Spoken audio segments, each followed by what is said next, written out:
Im Herzen des Rheinlandes, nur einen Steinwurf von Köln entfernt, lag einst ein lebendiges Dorf, Mannheim. Mit einer Kirche, einem Friedhof und sogar einem Schwimmbad war es Heimat für rund 1600 Menschen, darunter auch den späteren Formel-1-Weltmeister Michael Schumacher. Doch Mannheim, wie es einst war, existiert nicht mehr. Die Straßen sind verlassen, die Häuser verfallen und mit jedem Tag verschwindet ein weiteres Stück Erinnerung an das blühende Leben, das diesen Ort einst prägte.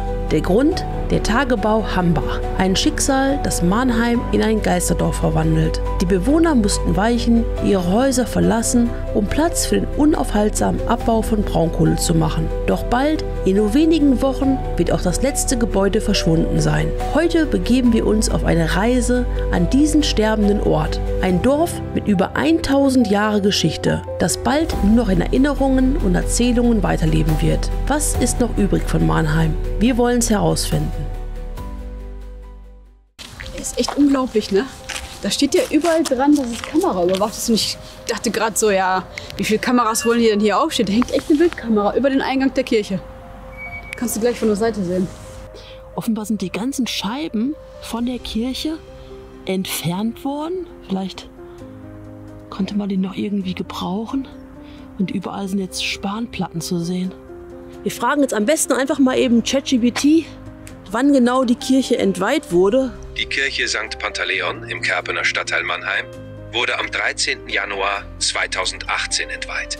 Schon ziemlich trostlos, ne? Ja. Auch ja, oben die Uhr, ne? Hast du gesehen, haben sie auch im Endeffekt alles abgemacht, was man abmachen konnte, ne? Ich finde das ganz komisch irgendwie, ne? Also wenn du bedenkst, ein ganzes Dorf muss für einen Tagebau weichen. Das ist doch verrückt eigentlich, oder? Eins von vielen Dörfern leider. Ich finde es ganz schlimm, wenn du überlegst, dass du hier vielleicht so Jahrzehnte gelebt hast, ne, und deine ganze Familie hier gelebt hat, ne, und du vielleicht auch Sachen geerbt hast und du musst es einfach abgeben, ob du willst oder nicht, ne? Du musst einfach. Du musst einfach gehen, ansonsten wirst du mit deinem Haus da quasi rausgetragen hier. Aber ich bin gespannt.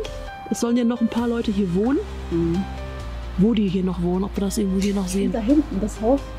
Das sieht so danach aus, als ob da noch jemand wohnen würde. Da sind so, hängen die Gardinen noch dran. Kann natürlich auch sein, dass die einfach hängen gelassen worden sind. Ne? Aber ich finde, das sieht so ein bisschen danach aus. Aber gucken wir mal, ne? Mannheim, eines der ältesten Dörfer im Rheinland, blickt auf eine reiche Geschichte zurück. Die im Mittelalter erbaute Kirche St. Albanus war nicht nur ein Gotteshaus, sondern über Jahrhunderte hinweg der Mittelpunkt des Dorflebens. Hier wurden Taufen, Hochzeiten und Beerdigungen gefeiert. Hier traf man sich zu Festen und Versammlungen. Die fruchtbaren Böden der Region sicherten den Bewohnern Mannheims über Generationen hinweg ein bescheidenes, aber zufriedenes Leben. Im 20. Jahrhundert veränderte sich das Dorf. Die Nähe zu Köln lockte Pendler an, die die Ruhe des Landlebens schätzten. Mannheim behielt seinen ländlichen Charme, doch das Schwimmbad und der Dorfkern entwickelten sich zu beliebten Treffpunkten für die rund 1600 Einwohner. Doch der Schein trügte. Mit der Eröffnung des Tagebaus Hambach im Jahr 1978 näherte sich eine dunkle Bedrohung. Also das ist so krass, ne? Diese Stimmung, die hier ist, ne? Es ist so leise eigentlich. Man hört zwar noch dort drüben von der Straße, ich weiß nicht, ob es ein Trecker ist oder Baufahrzeuge, die langfahren. Man sieht auch vereinzelt hier Leute langlaufen, die Fotos machen von dem Ort. Ja, jetzt kommt auch ein Trecker entgegen mit einem Heuballen. Aber ansonsten, ne, es ist einfach nur still, ne? Wenn man mal bedenkt, wie viele Menschen hier mal gelebt haben und jetzt einfach Stille. So krass, echt. Ja, und die Tür, wie man sieht, haben sie richtig verbarrikadiert, ne? Mit so einem Betonklotz. Das sieht so ein bisschen danach aus, als wenn die Tür vermutlich schon mal aufgebrochen wurde. Ja, wie viel Riegel da auch dran sind an der Tür, ne? Und jetzt haben sie einen Klotz vorgestellt, damit das Thema mit der Tür vorbei ist, ne? Mir ist ja gerade ein Bauer entgegengekommen mit einem Heuballen. Der ist da drüben gerade am Arbeiten. Da wahrscheinlich sein Hof. Ja, irgendwie echt richtig heftig, ne? Wenn man einfach überlegt, dass das alles bald nicht mehr da sein wird, ne? Dass es alles wirklich weichen muss für letztendlich den zweitgrößten See Deutschlands, ne? Der hier im Zuge der ganzen Abbaumaßnahmen irgendwann mal entstehen wird. Ne? Seit den 1970er Jahren war ja eigentlich klar, dass auch dieser Ort langfristig dem Tagebau weichen muss. Aber gut, ich denke, gerade in den letzten Jahren werden viele noch die Hoffnung gehabt haben, dass das vielleicht doch nicht passieren wird. Ne? Und jetzt ist ja eigentlich echt nur noch eine Geisterstadt. Das ist schon echt sehr, sehr traurig. Am 1. April 2012 begann die Umsiedlung von Mannheim. RWE Power bot den Bewohnern Verträge an und die ersten Häuser in Mannheim Neu wurden gebaut. Was einst ein Ort voller Leben war, wurde zum Spielfeld der Energiepolitik. Es war, als würde man uns unsere Heimat unter den Füßen wegziehen, erinnert sich eine ehemalige Bewohnerin. Der Abriss der ersten Häuser begann 2013. Bis 2019 waren die meisten Bewohner umgesiedelt. Doch einige Familien weigerten sich, ihre Heimat aufzugeben. Hier hinter mir alles so Brachland mittlerweile. Aber ich würde vermuten, dass hier natürlich auch früher Häuser standen. Wahrscheinlich wie so viele Häuser, die jetzt hier nicht mehr stehen und überall eine wilde Wiese wächst. Aber dort drüben, da scheint echt noch so ein Bauernhof oder so eine kleine Siedlung zu sein, wo tatsächlich noch Leute vermutlich wohnen. Es sieht nämlich noch sehr bewohnt aus und die Fenster sind noch nicht verbarrikadiert. Das hatten wir da hinten nämlich schon gesehen, da fahren wir gleich auch noch mal vorbei. Da waren nämlich auch ein paar Häuser, die auch abgerissen werden, aber da sind auf jeden Fall Bretter vor die Fenster gemacht worden, damit da niemand mehr eindringen kann. Und ich würde mal echt vermuten, dort drüben wohnen wirklich noch Leute, ne? Boah, das ist echt schon heftig, ne? Wenn man hier bis zum Schluss wohnt und einfach mitsieht, wie sich dieser Ort verändert, ne? Von einem einst sehr lebendigen Ort zu einem Geisterort jetzt, ne? Das ist echt Wahnsinn. Weiß ich auch gar nicht, ob ich dann noch bis zum bitteren Ende hier wohnen bleiben würde und wirklich so komplett das ausreizen würde mit der Deadline, die es halt gibt, um hier auszuziehen, oder ob ich doch lieber frühzeitig mich umsiedeln lasse in die neue Ortschaft. Ne? Das ist echt schwierig. Ihr könnt ja mal in die Kommentare schreiben, was ihr machen würdet. Ob ihr lieber direkt gehen würdet oder wirklich auch bis zum bitteren Ende bleiben würdet. Ne? Ja, aber Ende des Jahres, also Ende 2024, wird so oder so auch für diese Menschen hier Schluss sein. Ne? Was ich vor Ort nicht wusste, ich stand genau auf dem Marktplatz von Mannheim, der noch im Jahr 2007 genau so aussah.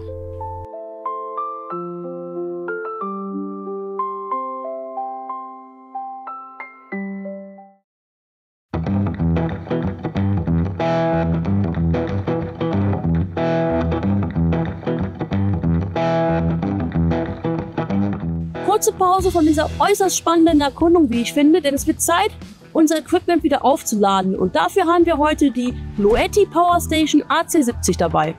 Sie ist super klein und kompakt und passt perfekt in unser Auto. Mit ihren 1000 Watt und 7 Ladeanschlüssen kann sie nahezu alles laden. Sei es Laptop, Drohne, Kamera, Taschenlampe oder einfach ein ganz normales Handy.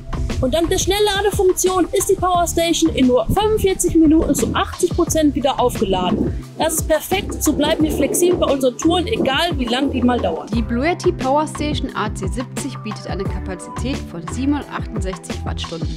7 vielseitige Anschlüsse und eine beeindruckende Leistung von 1000 Watt, die in den Spitzen bis zu 2000 Watt erreicht. Perfekt für Outdoor-Abenteuer und gleichzeitig kompakt genug für unterwegs. Ihre Lithium-Eisenphosphat-Batterie überzeugt mit 3000 Ladezyklen und ist nicht nur leistungsstark, sondern auch besonders langlebig.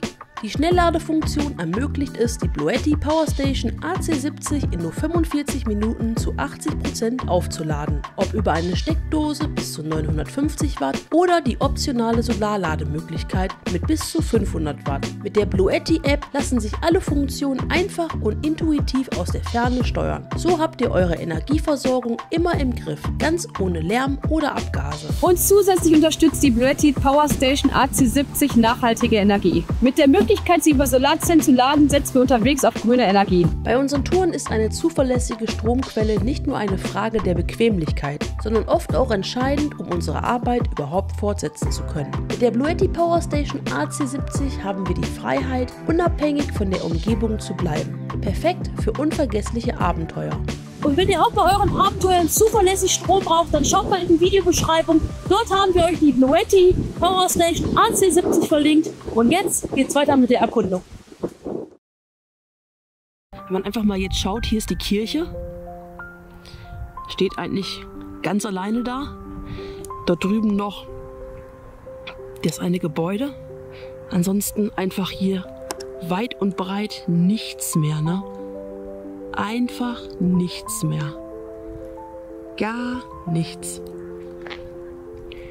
Und dann dort drüben noch die Häuser.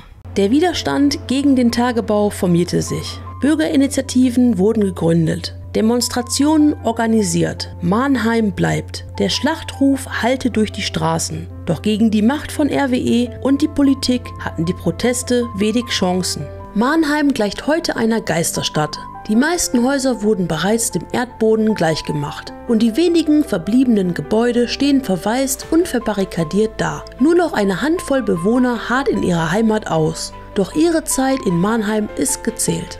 Bis Ende 2024 müssen auch sie ihre Häuser verlassen. Ironischerweise geht es RWE bei der Zerstörung Mannheims nicht primär um die Braunkohle unter dem Dorf. Vielmehr benötigt der Konzern den Sand und Kies der obersten Erdschicht, um die Böschung des Tagebaus zu stabilisieren.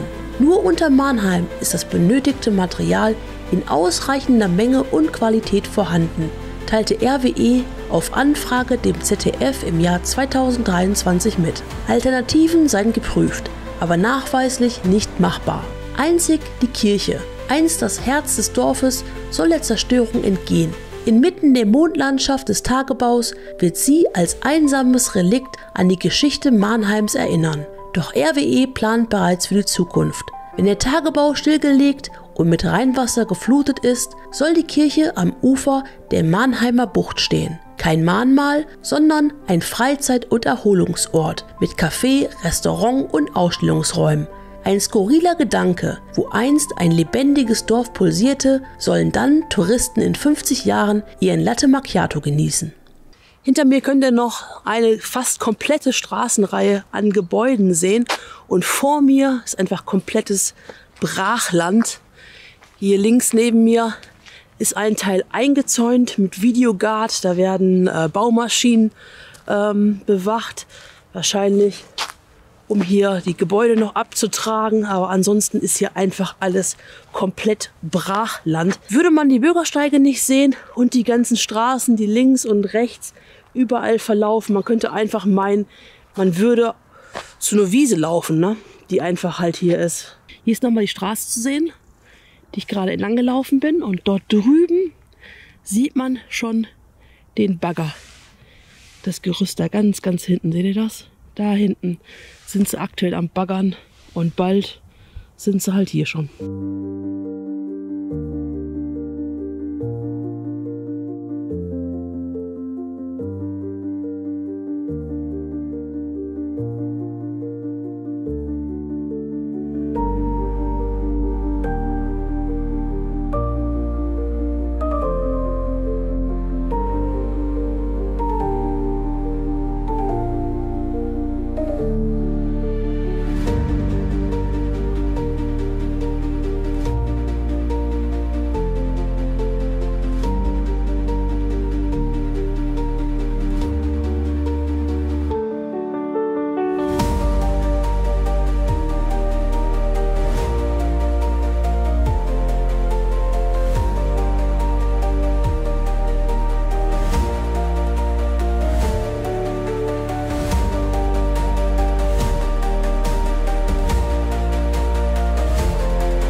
Jetzt nochmal in die Sonnenblumenstraße rein.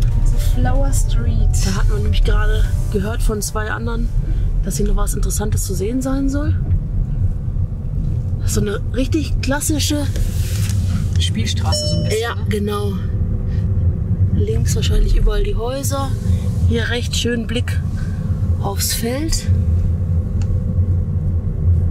Mann, Mann, Mann. Hier einfach so ein richtig schönes Haus, ne? Hier ist noch ein schönes Haus.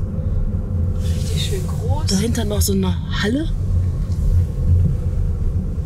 Boah, guckt euch das mal an, wie das zugewachsen ist. Warte mal. Ja, warte, ich lasse dich hier raus. Lass mich mal hier raus. Schaut euch das mal an. Der Garten. Wie zugewachsen. Boah.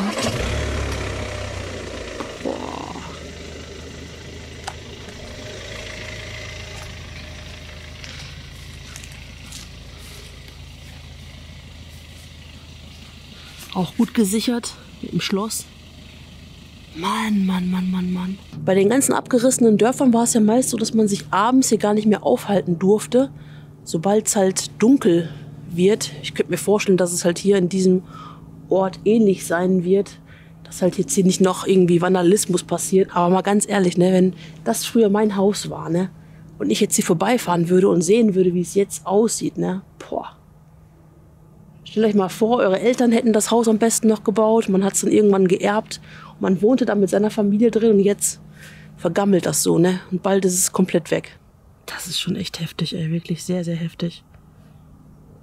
Oben auch die Dachziegeln. Da sieht man auch, da fehlen auch schon einige. Mann, Mann, Mann, Mann, Mann. Hier oben bei der Tür sieht man noch die Besuche der Sternensänger.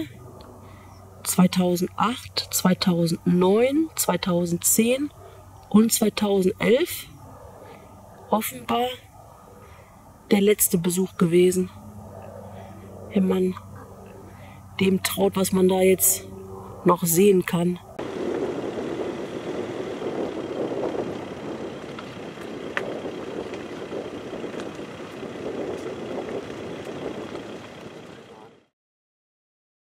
Was bleibt, wenn die Bagger das letzte Haus verschluckt haben?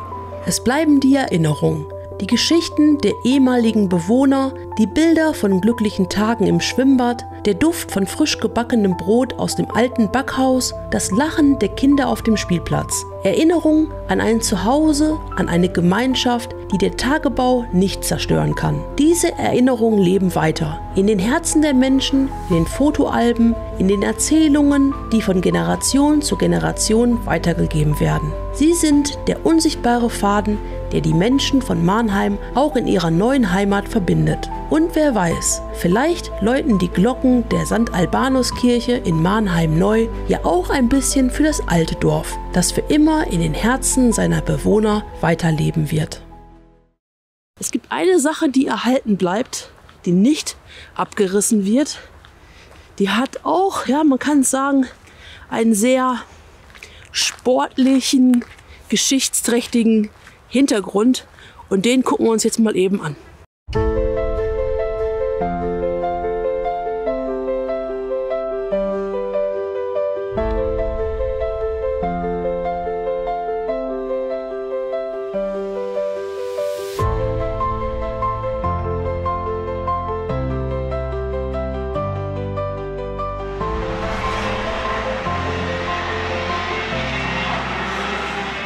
Ja, ich denke, man sieht es und man hört es auch im Hintergrund. Das hier ist der Erftlandring und das wird als einziges von diesen Örtchen noch erhalten bleiben.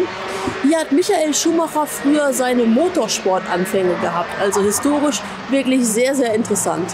Die Kartbahn sollte ursprünglich dem Braunkohleabbau weichen. Die Übergabe des Geländes war für Oktober 2020 geplant, um Platz für die Bagger von RWE zu schaffen. Doch anhaltende Proteste von Umweltschützern, die sich bereits für den Erhalt des benachbarten Hambacher Forst einsetzten, führten dazu, dass der Abriss gestoppt wurde. Noch im Dezember 2019 hatte RWE angekündigt, dass der Erhalt der Kartbahn keine Priorität habe. Doch die Proteste zwangen das Unternehmen zum Umdenken.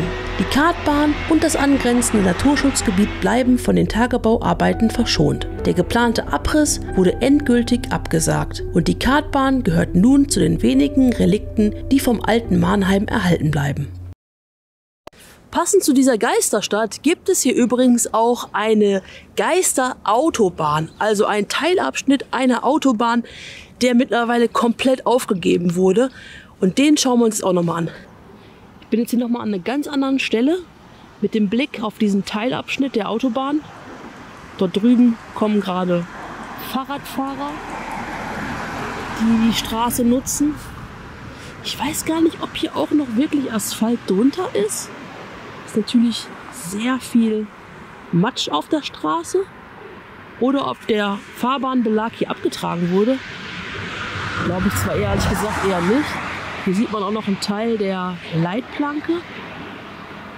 Auch schon sehr demoliert das Ganze. Ich stehe jetzt hier gerade auf einer Brücke. Ich würde mal sagen, wir gehen jetzt mal hier über die Straße. Ich wechsle jetzt mal eben die Straßenseite und zeige euch mal die andere Seite der ehemaligen Autobahn. Und die sieht nämlich komplett anders aus, Leute. Das sieht nämlich so aus. Dort verlief die Autobahn. Man kann es halt noch so ein bisschen sehen, dass hier noch so eine Trasse ist, ne? Aber die Fahrbahn ist komplett weg. Da sieht man gar nichts mehr. Und hier rechts sieht man schon den großen Bagger, der hier die ersten Erdschichten abträgt. Und dann wird das hier alles aussehen wie da drüben. Es ist gerade ein bisschen nebelig, aber ich glaube, man kann es gut sehen. Ne? Da hinten wird die Kohle abgetragen. Ja, und hier noch ein paar Fahrradfahrer, die hier langfahren. Noch ist der Bereich nicht abgesperrt. Ein weiteres Relikt des Tagebaus ist der stillgelegte Abschnitt der A4 zwischen Kerpen und Düren, der als Geisterautobahn bekannt ist. Ursprünglich führte die Trasse täglich Zehntausende Fahrzeuge zwischen Köln und Aachen. Doch mit der Ausweitung des Tagebaus Hambach wurde eine Verlegung notwendig. Bereits in den 1990er Jahren begannen die Planungen für die Verlegung der A4. 2008 wurde das Vorhaben umgesetzt und seit 2014 verläuft die Autobahn auf einer neuen Strecke, etwa 1,7 Kilometer weiter südlich. Der ehemalige Abschnitt wurde stillgelegt und gehört zu den wenigen Straßen in Deutschland, die seit Jahren ungenutzt bleiben. Mannheim steht kurz vor seinem endgültigen Verschwinden. Am Freitag nehmen wir euch mit zu einem weiteren Dorf, das wie ein Geisterort wirkt. Doch hier hat sich etwas Unerwartetes ereignet. Eine dramatische Wende, die alles verändert hat. Was genau passiert ist, das erfahrt ihr in unserem nächsten Video.